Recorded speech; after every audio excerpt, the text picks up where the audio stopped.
Japanese infantry had tactics that worked terrifyingly well. Aggressive charges that overwhelmed defenders before they could put out enough fire to stop them. It had worked before against other armies. But when they hit American lines in the Pacific, something was very different. Charges that should have broken through were being cut apart with horrific casualties. And the Japanese couldn't figure out why at first. The answer was that American soldiers had something no other army in the world had at the time. They were the first to equip every infantryman with a semi-automatic rifle. At first, the Japanese were terrified, but once they realized what they were dealing with, they started looking for answers, and what both sides came up with would bring the fighting in the Pacific to new levels of horror. When the First World War ended, military planners around the world asked themselves a pretty uncomfortable question. Why were their infantry still fighting with rifles that worked basically the same way they did 50 years ago? The battlefields of France and Belgium had been dominated by machine guns and artillery, while your average soldier was still working a bolt back and forth to chamber each shot. The Americans looked at their M1903 Springfield, a reliable rifle but painfully slow when the shooting got serious, and decided they needed something better. They wanted a rifle that fired every time you pulled the trigger without manually chambering the next round. Something that gave individual soldiers real firepower without the weight and crew requirements of a machine gun. In 1919, the US Army formally began that search. Now, semi-automatic rifles weren't actually a new idea. Remington and Winchester had been selling them to hunters since the early 1900s. So the technology existed, but the problem was making it work with what the Army insisted on using, the .30-06 Springfield cartridge. And the military had good reasons for sticking with it. The round was effective at extreme ranges, it hit hard, and there were enormous stockpiles left over from the war. But the .30-06 created serious engineering problems. It generated very high chamber pressures and used a heavy powder charge, so any rifle designed to fire it automatically had to contain all that stress without shaking itself apart.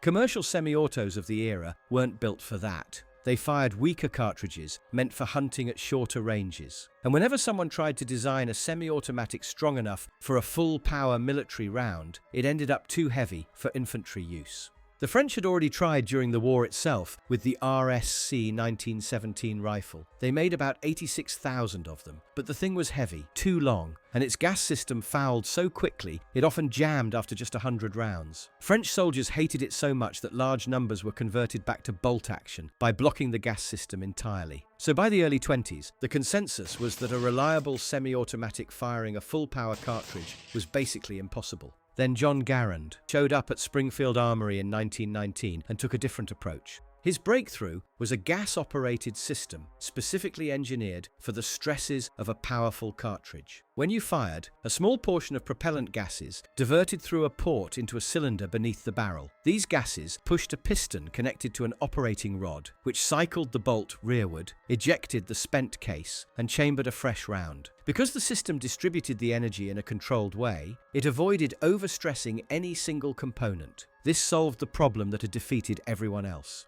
Here's something interesting that almost changed history. During development, the Army seriously considered abandoning the .30-06 for a lighter round called the .276 Pedersen. It had real advantages: lower pressure, less recoil, and Garand's rifle, chambered in .276, held 10 rounds instead of 8. But the Army Chief of Staff killed the idea because of existing ammunition stockpiles, and Garand had to redesign his rifle for the .30-06. That decision dropped the clip capacity from 10 rounds to 8.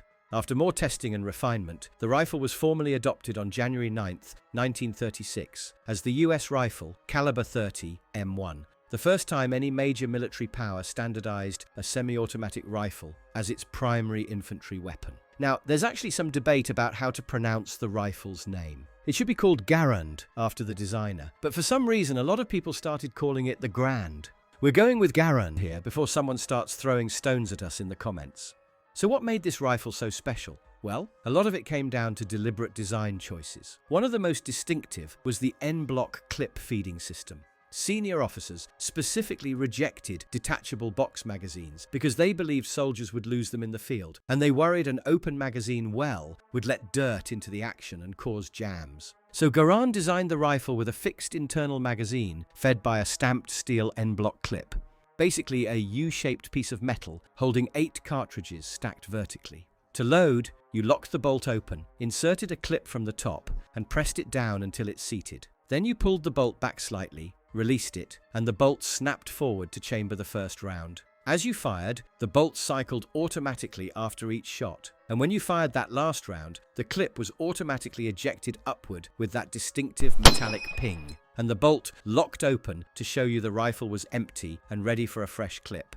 In terms of weight, the rifle came in at about 9.5 pounds empty. With a full clip, sling and bayonet, you were looking at roughly 11 pounds, and soldiers definitely complained about that. When I was given the M1 rifle for the first time, I said, "Oh my God, this is heavy." Even before the war, the Army knew the M1 was too heavy and cumbersome for support roles like vehicle crews, artillerymen, and radio men, which is a big part of why they developed the lighter M1 carbine. But here's what made all that weight worth carrying. A trained soldier with an M1 could deliver 40 to 50 accurate aimed shots per minute at 300 yards. Compare that to the 10 to 15 you'd get from a bolt-action rifle, and you're looking at roughly 3 times the practical rate of fire. That's a massive difference when bullets start flying. The M1 Garand first saw combat during the Japanese invasion of the Philippines.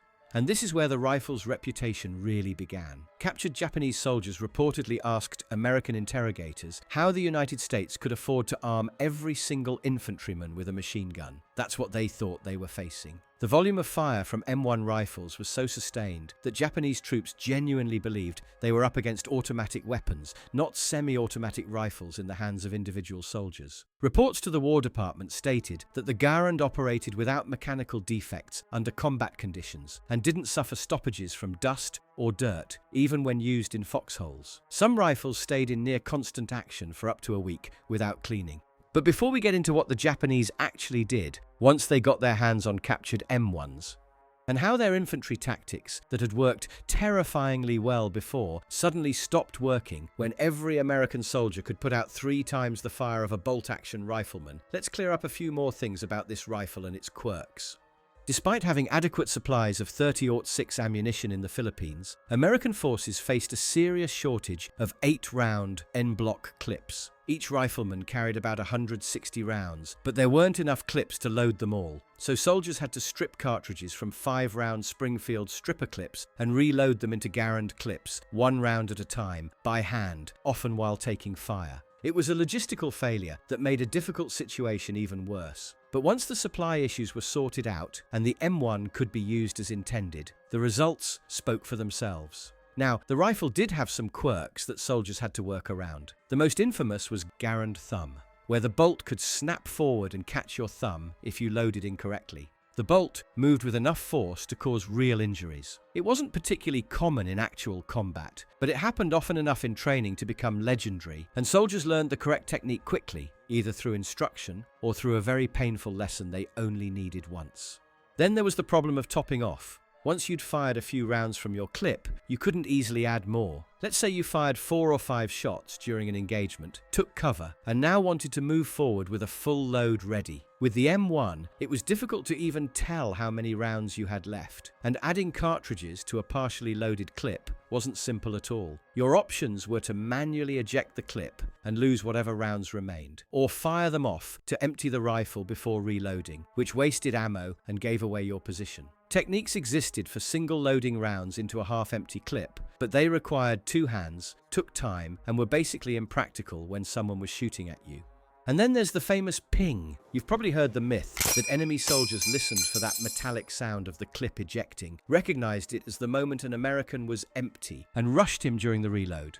Well, in most combat conditions, this was pretty much impossible. Battle noise from gunfire, explosions, and shouting drowned it out completely, and plenty of veterans said you couldn't hear the ping beyond a few feet anyway. However, in Pacific jungle fighting, where engagements sometimes happened at distances measured in feet rather than yards, it might have been a different story. One veteran described how an enemy with a bayoneted rifle might surge forward from just a few feet away when he heard that clip eject. This is why Marines learned to work in teams, so at least one rifle was always loaded while another man was reloading. There are also stories of soldiers deliberately throwing an empty clip to bait an enemy into exposing himself, though there's not much documented evidence this was widespread or consistently effective. The Marine Corps actually had an interesting relationship with the M1 Garand. Leadership initially believed rapid fire would encourage ammunition waste and degrade marksmanship discipline, so they were skeptical of the whole semi-automatic concept. But once Marines actually encountered the Garand in combat, attitudes changed fast. Getting hold of them became an informal obsession. Many Marines who landed with M1903 bolt actions traded equipment or snuck into army camps to barter for Garands, and some just took unattended army rifles and left their Springfields behind. They also made extensive use of the M7 grenade launcher mounted on the M1, particularly in mountain fighting, where rifle grenades proved valuable for clearing entrenched defenders from positions that were hard to reach with direct fire. Now let's flip perspective and look at what Japan actually brought to this fight, because understanding what they had is the only way to see why the M1 Garand became such a problem for them. At the outbreak of war, Japan's standard infantry rifle was the Type 38 Arisaka, adopted back in 1905 and chambered in 6.5 by 50 mm.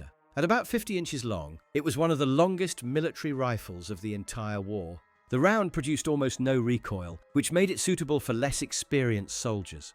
The Type 38 used a 5-round internal magazine loaded with stripper clips, and a trained rifleman could fire about 10 to 15 aimed rounds per minute, maybe 30 if he was really pushing it.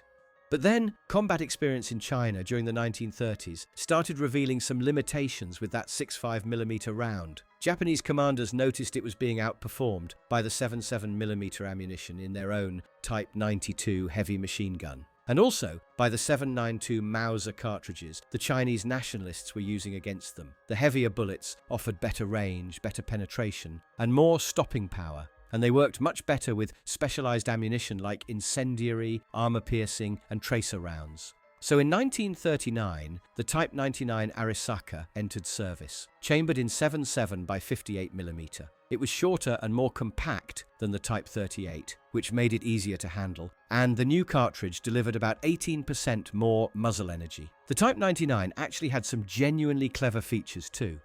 It was the first military rifle ever to use a chrome-lined bore, which significantly improved barrel life in the humid, corrosive jungle environments where much of the Pacific War would be fought. It also came with a folding wire monopod for steadier prone shooting, and perhaps most unusually, anti-aircraft ladder sights with fold-out wings meant for leading aircraft. Now, this last feature was mostly impractical in reality, but it tells you something about just how worried the Japanese were about Allied air superiority even before the war really got going. But here's where Japan created a massive problem for itself. The transition to the new caliber was never actually completed. Both the Type 38 and Type 99 remained in service simultaneously throughout the entire war, which meant supply units had to manage two completely incompatible ammunition types for rifles that looked almost identical from a distance. Japan intended to fully replace the older rifle, but they never achieved it. And as the war dragged on, manufacturing quality collapsed.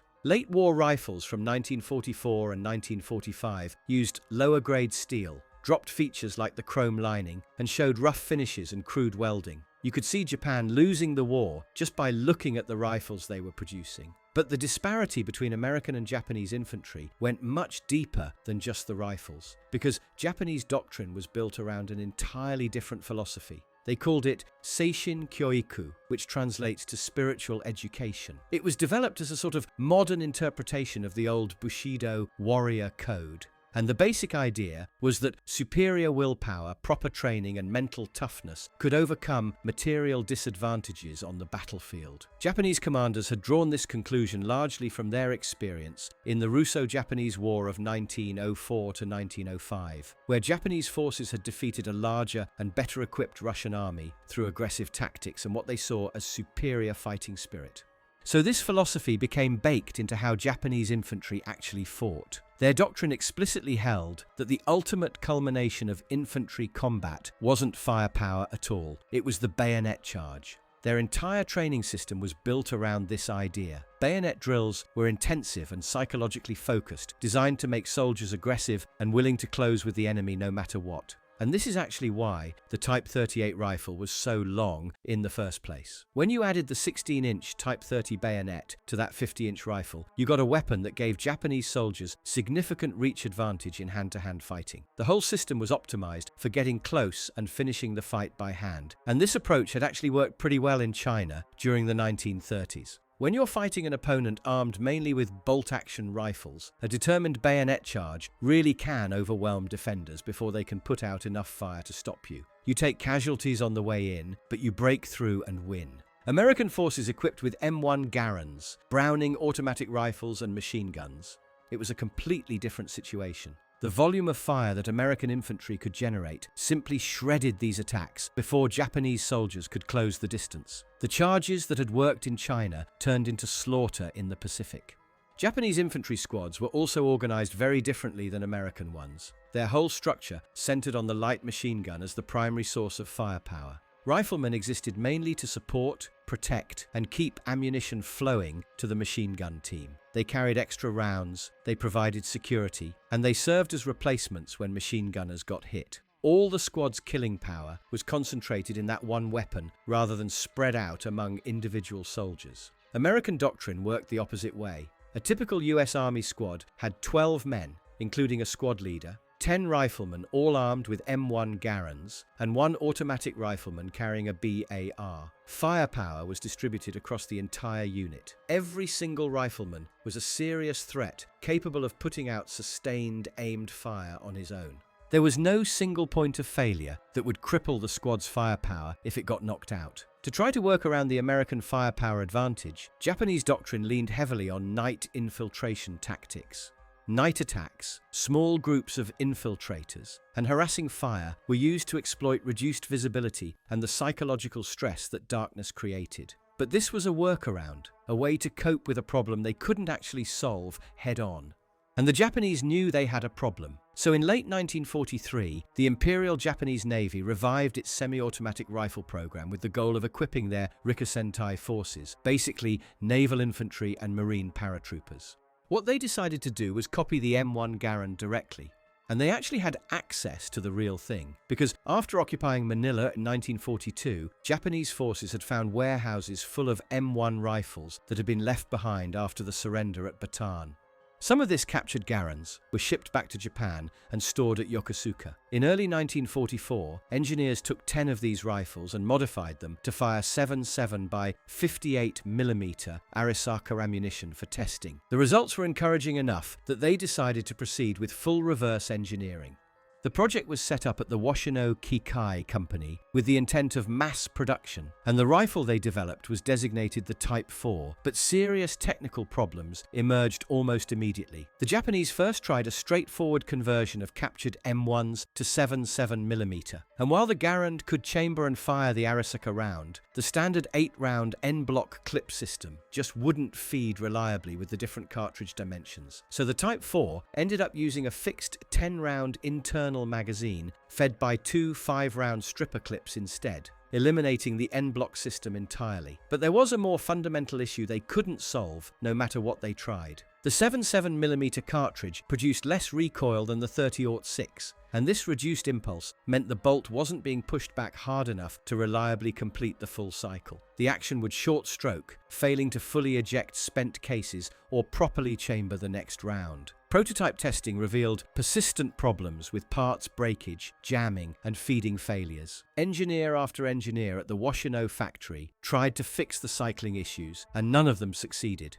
Parts for about 200 rifles were manufactured, but only around 125 were ever actually assembled. Then, the factory received new orders to switch over to aircraft engine production. American bombing raids disrupted what remained of the operation, and Japan surrendered in August 1945 before the problems could be solved. Not a single Type 4 rifle ever saw combat. As for the M1 Garand, it remained the standard American service rifle through the Korean War, and equipped most United Nations infantry during that conflict. By the end of its service life, it was becoming outdated, and in 1957, it was officially replaced by the M14. The M14 was supposed to be a heavily modernized Garand built around the 7.62 NATO cartridge, and John Garand himself actually distributed to its development before his retirement in 1953. But the M14 ended up having the shortest service life of any standard American infantry rifle, because by then, the whole concept of a full-power rifle cartridge was already being overtaken by smaller, lighter intermediate rounds that would define infantry weapons for the next half-century.